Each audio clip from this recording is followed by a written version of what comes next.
all of the first 3 episodes of Ironheart. Where Downey Jr.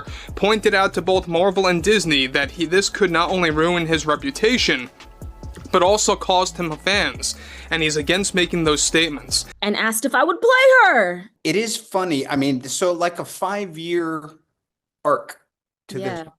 Okay, well, some things are worth waiting for. It's mind-blowing for me. Yeah, and it's like the real Tony Stark. It's like back somehow, and there's like a moment where she's flying through, and he's like, "Who is that?" And she's like, "I'm Ironheart, Mr. Stark." And he's like, "I like that girl."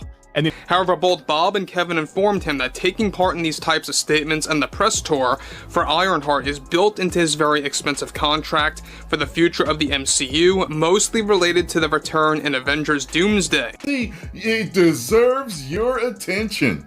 Ironheart deserves your attention. RDJ is already challenging both Bob Iger and Kevin Feige that he will only make statements defending Ironheart and Riri Williams if it avoids arguments about DEI. Natalie AI thing seems utterly preposterous and ridiculous, and even for an MCU show, I'm finding it to be a little bit of a bridge too far to go. The heist crew, all lame. Every single one of them, all lame. And so in this, I'm not sure what they're meant to be, because this character isn't to be confused with Slog. Slug, our hacker extraordinaire. Who is also the exact opposite in the same show. I'm really confused. They also had Robert Downey Jr., and they had him roll out and really kind of prop the show up and prop the character of Riri Williams up above Tony Stark, and really tried to really have him really as the face of the Ironheart press tour, and it really just backfired completely. It deserves your attention. Ironheart deserves your attention. That's how I knew. I was like, oh, they are desperate to get people to watch this show. But after I did my reaction, I kept getting, hey, it wasn't that bad. I just watched it. Hey, I just watched the first 3 episodes. It wasn't that bad. Ironheart might be one of the worst executed ideas ever in the MCU, because under all that garbage was actually potential. yeah, and it's like the real Tony Stark. It's like back somehow, and there's like a moment where she's flying through, and he's like, "Who is that?" And she's like, "I'm Ironheart, Mr. Stark." And he's like, "I like that girl." And then he like goes to do something else. Like that would be like the level of something that I think would possibly happen. Ironheart is back, this time going to an uncomfortable place for viewers. Ironheart is the biggest L of Marvel of all time. The reactions are just spectacular. Supposedly he's smarter than Tony Stark, bites an electric wire, sells her soul to gain magic powers, uses new powers to steal. What did the writers mean by this? Smoke detector beeps.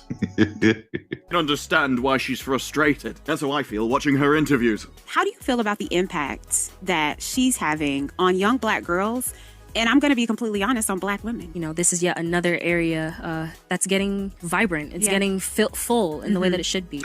Ironheart is practically unwatchable. This show basically keyed their car, their mom, and in their bowl of cereal. And Marvel just lost Iron Man, Deadpool, and Star-Lord, and it wasn't in a script. There was no climactic battle, no multiversal twist, no tragic on-screen farewell. It happened in real life, quietly, suddenly, and with a kind of finality that can't be undone with time travel. On what was supposed to be a normal Monday in Hollywood, the Marvel machine took a hit so devastating. Insiders are calling it the studio's most catastrophic PR collapse since the Scarlett Johansson lawsuit. Bob and Kevin refused, and they are forcing him to make statements to go against Marvel fans that are opposed to the Riri Williams character. Now, RDJ is also very annoyed with Marvel and Disney after they initially forced him to do PR and become a part of the press tour, since it was built into his contract for Doomsday. With the show, this time, it wasn't about contracts or paychecks. This time, it was about something deeper, something personal. Robert Downey Jr., Ryan Reynolds, and Chris Pratt, 3 of the most iconic faces in the MCU, walked away from it all. Not through a tweet, not through a press release, but through coordinated silence. One by one, their bios changed. finished, social media lit up. Then came the cryptic posts, the insider leaks, the industry whispers. And just like that, everything the MCU had built over the past 15 years felt like it was on the verge of collapse. I recall when they forced Robert Downey Jr., they made a deal with him to take part in the press tour to prop up Riri Williams, played by Dominique Thorne, on multiple talk show programs out there, a lot of which were, of course, affiliated with Disney. We'll talk more about that down the road. However, this is where it gets really intense, because we know that Robert Downey Jr. is a very busy man right now. He is heavily involved with Avengers Doomsday. At the center of it all, a single show, Ironheart, and a decision that to some symbolized progress, and to others, a betrayal. But this isn't just about one show. This is about a cultural fault line that's been widening behind Marvel's polished facade for years, and now it's split wide open. Kevin Feige and even Dominique Thorne heading into complete damage control to really take control of the situation, and so far that has worked to no avail. Well, this is exactly what's been going on now, to the point where Bob Iger and Kevin Feige are getting involved in a lot of drama with RDJ, Robert Downey Jr.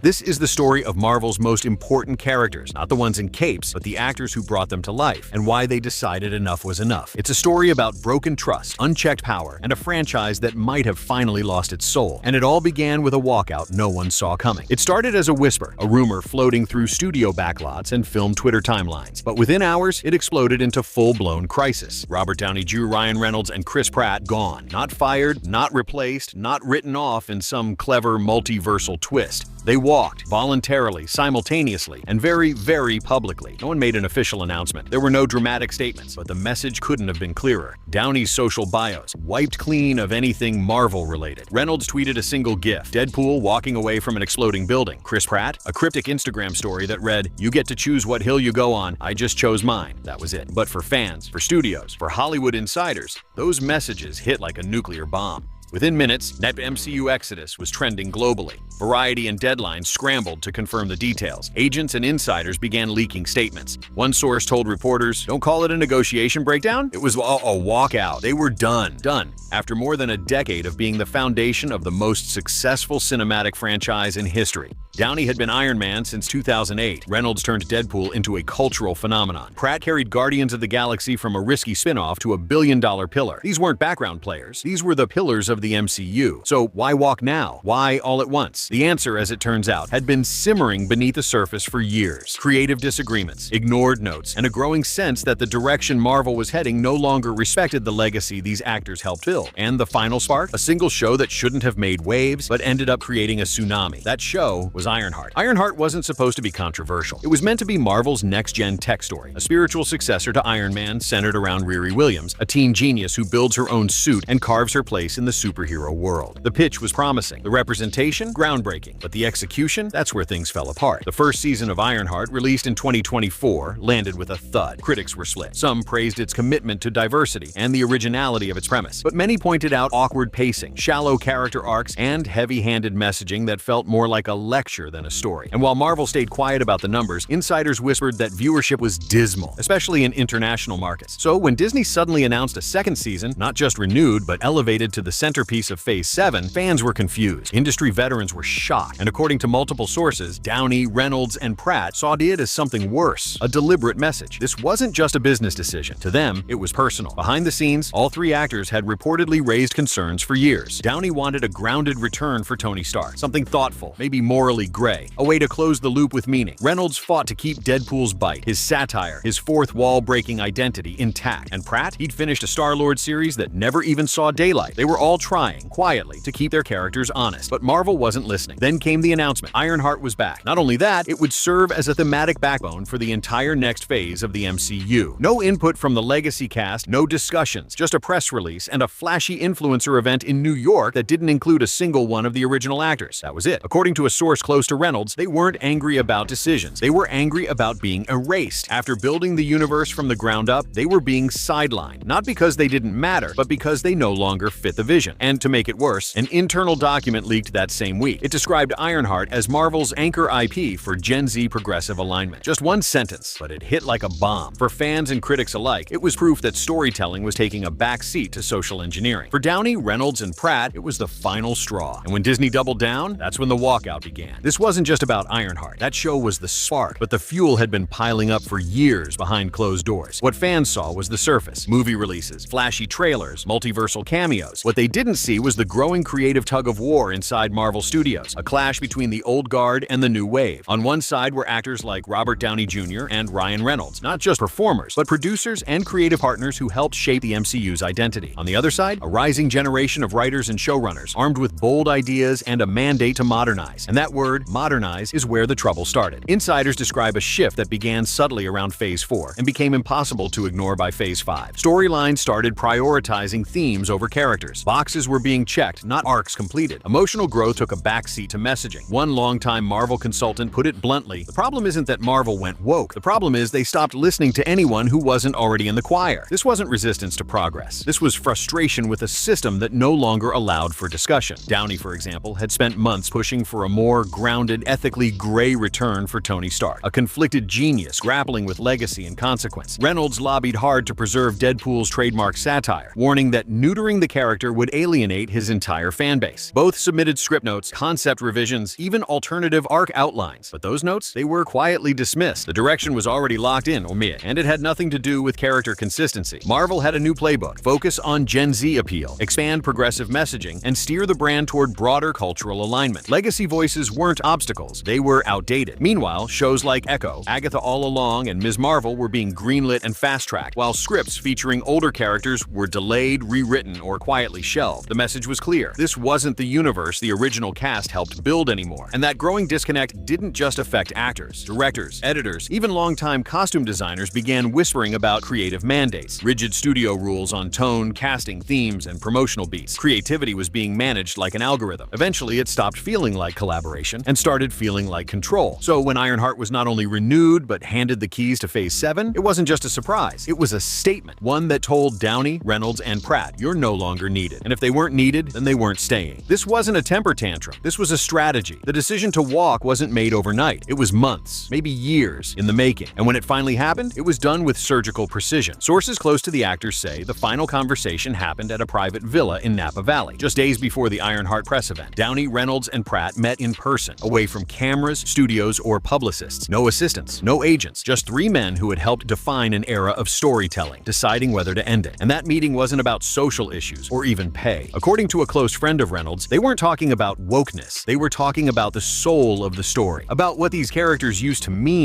and why it all suddenly felt hollow. The tipping point? That flashy New York event celebrating Ironheart's renewal. Reporters, influencers, Disney execs all gathered to toast the future of Marvel. Not a single mention of Downey, Reynolds, or Pratt. No tribute, no cameo hints, not even a thank you. That was the moment the decision became final. Immediately after the event, their legal teams got to work. Contracts were reviewed, exit clauses were triggered, and then came the silence. One by one, they began deleting any mention of Marvel from their public profiles. Instagram bios changed, LinkedIn entries were scrubbed, brand reps were instructed to shift focus away from MCU-related projects. This wasn't a fiery protest, it was a quiet erasure, a statement that spoke louder than any press release. Chris Pratt posted that haunting Instagram story: "You get to choose what hill you go on. I just chose mine." Downey reposted a quote from his Oppenheimer press tour: "Legacy is built in silence and defended in storms." And Reynolds, just that single, perfectly chosen gift: Deadpool walking away from an explosion. No caption needed. Marvel executives scrambled. Calls were made, agents were looped in, but the damage was already done. And Marvel's response? Nothing. No statement, no denial, just silence. Because they knew it was real. By the time fan forums picked it up, it was too late. The hashtags were trending. Petitions were flying. Memes were flooding timelines. One image of Tony Stark walking out of a boardroom said it all: when the plot's thinner than your armor. The actors didn't just walk away from their characters, they walked away from a system that had stopped valuing what made those characters matter in the first place. While the internet exploded, Disney's Burbank headquarters went silent. Internally, it wasn't just chaos, it was panic. Within 24 hours of the Ironheart press event, Kevin Feige, Marvel's longtime creative mastermind, reportedly called an emergency meeting with Disney CEO Bob Iger, studio co-president Louis D'Esposito, and the top producers slated to lead Phase 7. No assistants, no Zoom links, just a closed-door summit where the future of the MCU was suddenly in question. The agenda wasn't how do we spin this, it was what do we do now? Because this wasn't just about replacing actors, this was about losing the three faces most associated with Marvel's emotional legacy. Robert Downey Jr. was the soul, Ryan Reynolds was the wild card, Chris Pratt brought the heart. You don't recast that overnight. And more importantly, you don't rebuild the fans' trust once they know it's broken. According to insiders who were present, the tone inside the room was tense, even combative. Feige defended Ironheart, along with newer titles like Echo and Agatha all along. He reportedly argued that the MCU needed to evolve to tell broader, more inclusive stories, to reach new audiences. But Bob Iger wasn't buying the creative pitch. His question was blunt. How do we retain top-tier talent without losing the fans? No one had an answer. Worse, a leaked memo from within Marvel's strategy division revealed just how deep the problem ran. The memo, which surfaced on film industry forums just days later, confirmed what fans had already suspected. Phase 7 was being paused. Entire productions, including a major multiversal saga set for 2027, were temporarily suspended pending talent realignment. But the memo said something else, something more dangerous. It acknowledged a significant drop in core audience sentiment, especially among males aged 18 to 34, once Marvel's most loyal demographic. It wasn't just box office fatigue, it was emotional disconnect. The stories weren't landing anymore. The audience had changed, or maybe Marvel had changed too much. And behind the scenes, that creative disconnect wasn't limited to actors. Multiple writers and directors, many veterans of the Infinity Saga era, were quietly voicing their own frustrations. Studio mandates, last-minute rewrites, thematic quotas, storytelling had become checkbox content. A screenwriter who worked on multiple Disney Plus projects summed it up like this: "We weren't building arcs, we were building PR campaigns." The deeper Marvel looked into the problem, the clearer it became. This wasn't a PR fire, it was a cultural fracture. And the departure of Downey, Reynolds, and Pratt wasn't the cause. It was the consequence. Marvel wasn't just losing its stars, it was losing its center of gravity. The fans didn't wait for official confirmation. They didn't need to. They saw the bios disappear. They read the cryptic posts. They felt the absence in their bones. And they reacted fast. Online forums lit up with theories, rage, and support. Some fans were furious. They accused the actors of walking out on progress, abandoning a franchise that had given them everything. Others saw the move as a bold stand, a rebellion against a direction that no longer felt true to the heart of the MCU. Within 48 hours, multiple petitions started circulating. One demanded Marvel reinstate the original cast and reconsider Ironheart's central role. Another, far more aggressive, called for a total restructuring of Phase 7, including the dismissal of several new showrunners who were seen as driving the message-first agenda. Tens of thousands of signatures poured in almost instantly, but the conversation wasn't just happening in comment sections. Major YouTubers, TikTok creators, and film podcasters,